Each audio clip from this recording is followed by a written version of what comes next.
In this video, we're going to explore how to set up the grades tool and how it links to assignments. So we'll also be creating an assignment and linking it back to grades and how that all comes full circle. Just as an important note, this is made specifically for secondary teachers. If you're an elementary teacher, there is a companion version of this video specifically for elementary. The other important thing to note is this video is assuming that you are not using the Brightspace grades tool to actually calculate final grades for students.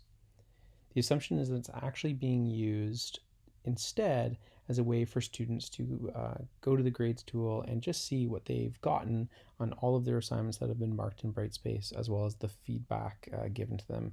So more using it as a student viewing tool for assessment than a final grade calculation piece. It absolutely can be used for that. The reason I caution it is unless you have settings perfectly set up, there are times where you may end up releasing, final grades to students in the middle of the year, or them seeing a final grade at one point and thinking that is their final grade. There generally are better and more robust grade calculation software out there, such as PowerTeacher Pro or Gradebook, Markbook, or a well-made Excel file. The assumption is that you are using those to calculate the final grades, but instead using this again for students to see it. So to begin, we're going to start in grades and actually setting up some parameters for all grade items created. Okay, so click on grades. And what we're going to do is the grades setup wizard. So this will help set up all of the different key things that as you create subsequent grade items, it will use these settings to set it all up. So you'll only need to do this once. So press scroll down and press start.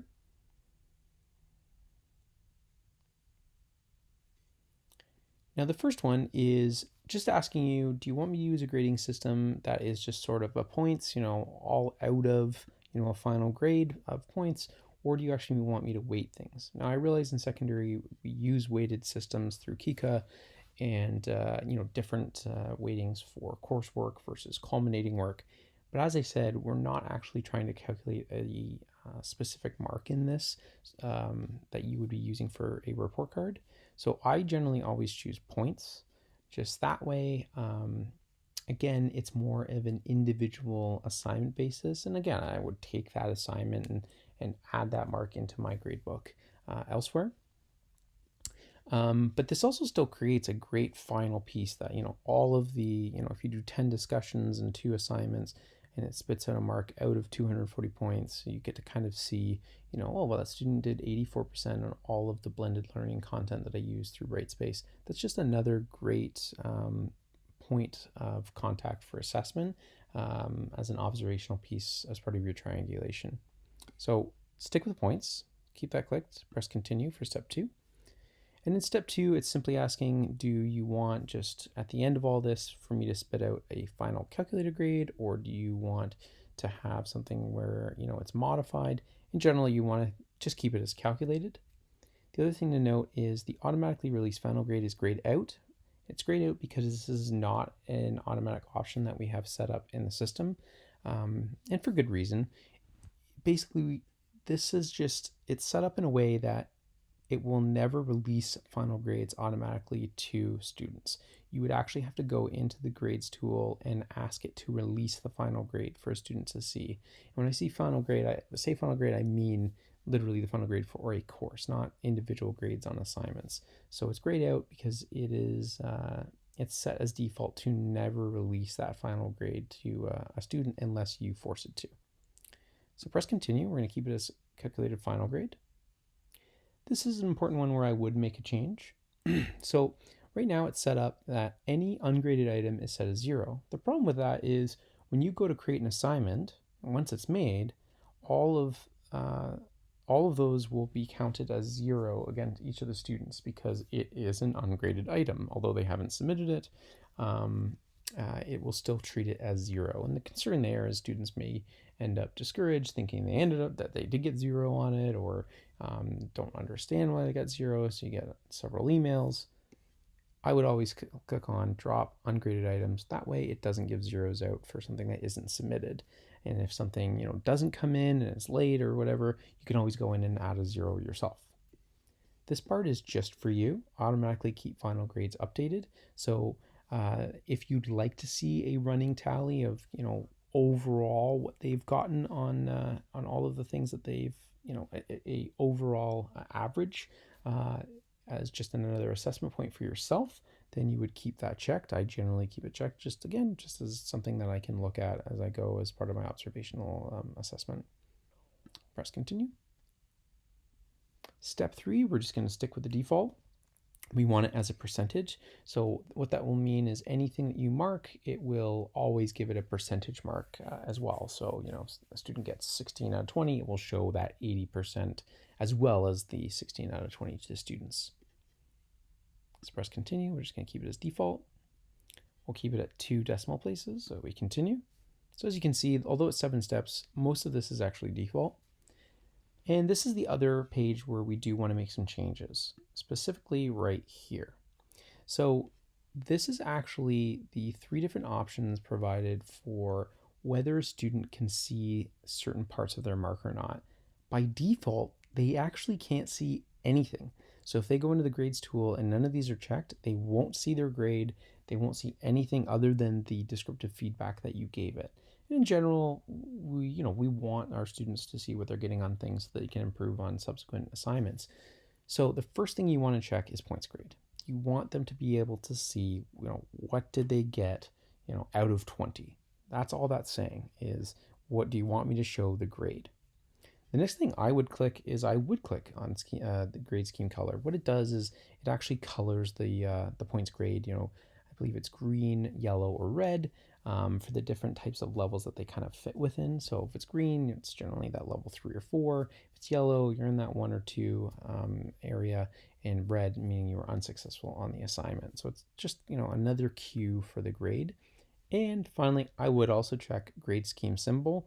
Really odd name for it, but what this is essentially saying is, do you want me to show, there is a way to set up, and I'll show this, in grades for some items, such as formative ones, you can actually make it so that instead of giving something out of 20, you can actually give it a level. Or there's other select box options like there's one where you can pick got it, almost there, not quite yet. So again, just that if you're working on a really early part of a skill and just trying to give that really early initial feedback on something formative, that's a great option. So that's whether it will show that or not by default. So it's generally a good idea to have all 3 of those selected because you want your students to see your feedback. We want to keep that at 2, 15, and finally, we want to uncheck display final grade calculation. All that's saying is, if you release a final grade, do you want it to show how it calculated that grade? In general, whenever we're talking about final grade calculations and releasing those students, we want them unchecked because in general, I would suggest that not be the way to share a final grade to students. Press continue. And finally, step 7 is just overviewing it. Make sure to go down to the bottom, press finish, and it will then set it as the parameter. So now whenever we create a grade item, it's going to use those rules to create the grade item. So the next thing we want to do is create an assignment, but we do not want to go to the assignments tool just yet. And this might be a slight bit change to your workflow. Is personally, I would go to the assignments tool. I would create the assignment, and as part of creating the assignment, I would create a grade item.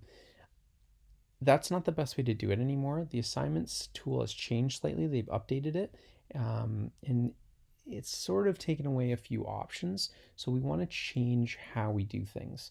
So when you're creating an assignment, the first step that you want to take is actually creating a grade item for it. It's always a good idea to have, whenever you have an assignment, you have a grade item. It's a one-to-one kind of relationship. The reason being is that way students can find feedback both in grades or assignments. They have 2 different pathways to find out their feedback.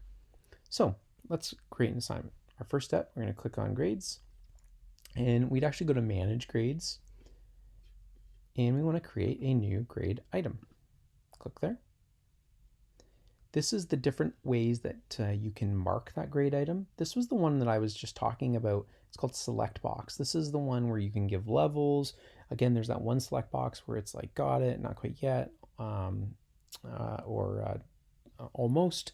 So this is more of a great formative feedback piece where you don't actually have to give it a real grade, and you would just select that. And because you've set up the student view, they will see those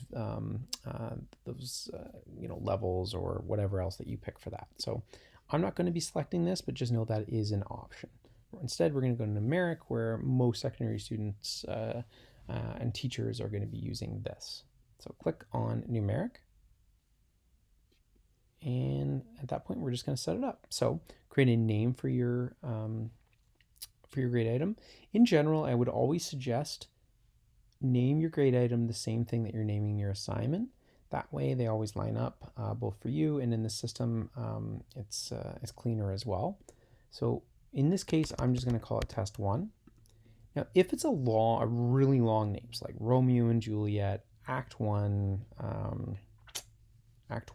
assignment, that's a really long grade item name. So when students go to grades, it's quite long, especially in the grade setup tool for teachers. When you're looking at this big chart, it's quite long. Instead, you can actually add a short name, Act 1 assignment, or even Act 1 if you're only doing one thing with it. It will just show up as that in the grades tool for you. This is quite short, so we're just going to leave it as that. Okay. Categories I generally don't do much with, so I'm going to leave it as none. This is the point where you do have to put what the assignment is out of. So if you do have a rubric that you're going to be using and it's out of 40, or it adds up to out of 40, that's what we're going to put. Or maybe you're marking the assignment more holistically using success criteria and coming up with that grade based on that. Again, you have to choose what it's out of. For this assignment, I'm assuming that it is out of 20. I usually don't play around with these because I don't tend to do bonus points. This all stays as default. This is where you can add a rubric if you've already created one, or where you can click here and actually create one all in one workflow. Now, admittedly, creating a rubric is not a super simple task, but I will say once you have them made, it's a great way because you can basically make some of the you can base them on the rubrics that you have as Word documents or printed ones. You can just create them in here, and then it's just really easy. You just select the different levels that they got. It will spit out grades based on those that you can still change, and then the students will see the rubric as well instead of just a mark out of 20. So it does take a little bit of time to create them, but it's worth the investment, and you can transfer the rubrics between semesters, between shells. So once you create a rubric, that can move along with you throughout the semesters as well. So a little bit of upfront work, but certainly worth the investment. This is generally closed, and the nice thing is, even if you were to open it and look down, you've already set the parameters on student view. You actually have all of these by default checked, so we don't have to worry about it because it'll be looked after by the setup wizard that you've already set up. So at that point, this grade item is ready to go. We're going to press save and close. It will then list itself as a grade item, telling us what it's out of. And we're going to head over to assignments to finish up the last step. Now we have no assignments. We're going to click on a new one. Now, this is the new assignment view. It's all on one page. It's super streamlined. I like it quite a bit. Now, if you're not looking at this screen, it probably means that you haven't turned on this new one, or you've turned it off. So I'm going to switch it off just to show you how to turn it back on. So you may instead be looking at this screen. This is the old assignment creation screen. So this has been end of lifed, so it will be disappearing in the near future. So it's best to get used to the new experience anyway. So the way to turn it on is you go up to the down arrow on the right, not the one in the middle, on the right, click, and you want to turn on the new assignment experience. And that will default, so it will, every new assignment that you create will open in this one. And again, it's just a lot cleaner. It doesn't include some options that you don't even need to see. This is really just the ones that you need to do to make an assignment effectively. So we're going to name our assignment. Again, I always name it the exact same thing that I named my grade item. And at this point, we want to attach that grade item that we just made to this assignment. And the way we do that is we just kind of hover over this score out of box. And when we click, it actually opens up a number of different options. And what we're going to do is we're going to click the down arrow. Okay. And we want to choose from grades. Now it does give you the option of create and link to a new grade item. So if you were to be doing this first, you were creating an assignment before you made a grade item, it's saying, hey, I can make a grade item for you. I would caution not to do this, to go through with this option. The problem is if I were to press OK, it doesn't let you set up grade item at all. It uses a set number of defaults that Brightspace has set up for you. So it doesn't let you kind of go through some of the more nuanced things that we just did in creating that grade item. So instead, as I suggested, always start by creating the grade item, then coming over to assignments. The reason being is now, if I click on link to an existing grade item, I have an option of linking it. And if there are a number of grade items, we would just click here and you'd see them all. We only have one, so I'd click there and press OK. And it brings in all the settings for that grade item. So notably, brings in that, oh, hey, this thing's supposed to be out of 20. So it adds that automatically. We can also set a due date. So let's set it for this Friday, a specific time. You can give instructions to the students here. You can also add a few things here where like you could add a file. I always add generally the assignment handout if I have one. You can also add a voice note, you explaining things, number of things that you can add here through this just to differentiate that last bit. And finally, a few options along the right here. If you click on them, they open up. So you can have a start and end date of when students can actually view this and access it. Or if you want to release it to only certain groups of students or certain conditions around that, you can play around with release conditions, which gives you a huge range of different options in releasing it out to students.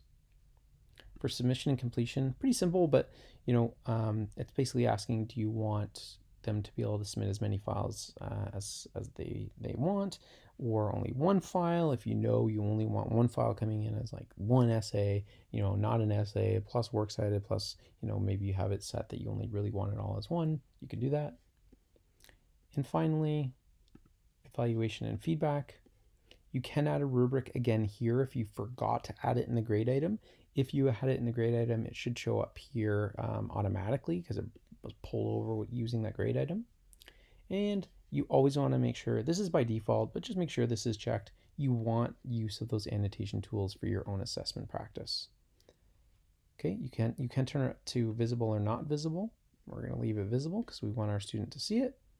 Press save. And at that point, you've now created an assignment ready to go, ready to be marked. So before I end the video, let's show that off.